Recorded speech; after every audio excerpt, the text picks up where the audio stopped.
Windows Vista propose un environnement intégré et complet pour l'exécution de jeux et l'accès aux jeux sur votre PC. Nous allons voir ici une petite démonstration de cet explorateur de jeux. Alors pour ce faire, on va simplement dans le menu démarrer, on tape explorateur, on va sélectionner l'explorateur de jeux. Voilà. Et nous avons cette interface qui nous présente à la fois les jeux précédemment installés sur le système ou à l'installation du système et les jeux que nous avons installés par la suite. Nous voyons des grosses icônes pour chacun de ces jeux. Si on en sélectionne un, par exemple ici BioShock, on va voir un certain nombre d'informations sur ce jeu. Déjà, premier élément, la configuration recommandée pour le jeu. Ici, une puissance machine de 2.0. Une classification également de configuration requise au minimal par le jeu. Ici, 1.0. Et enfin, une classification de la machine actuellement, donc 3.4 pour rappel sur notre machine. Nous voyons qui plus est des informations de classification en matière de violence, sexe, etc. sur le jeu et une limite d'âge si elle a été précisée par le fabricant du jeu. Donc nous pouvons voir ici un autre jeu qui nécessite une configuration un petit peu plus musclée du système en configuration recommandée. Ici, aucune information n'est donnée par exemple en termes de classification du jeu.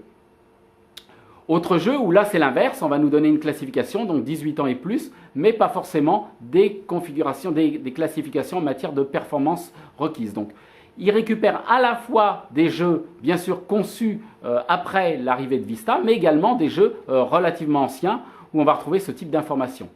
Et enfin ici sur le jeu Shadowrun, on voit qu'on a une configuration recommandée de 5, une configuration minimale de 4, or notre machine ne fait qu'une configuration de 3,4.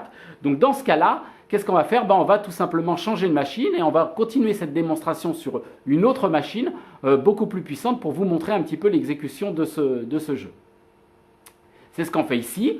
On lance ici le jeu et on va pouvoir jouer directement à ce jeu Shadowrun. Point intéressant aussi au niveau de ce jeu, c'est qu'il est compatible avec la plateforme Xbox Live de Microsoft. Donc on peut jouer sur le live avec des utilisateurs qui ne seraient pas seulement des utilisateurs de PC sous Vista, mais également des utilisateurs qui se trouvent sur l'Xbox.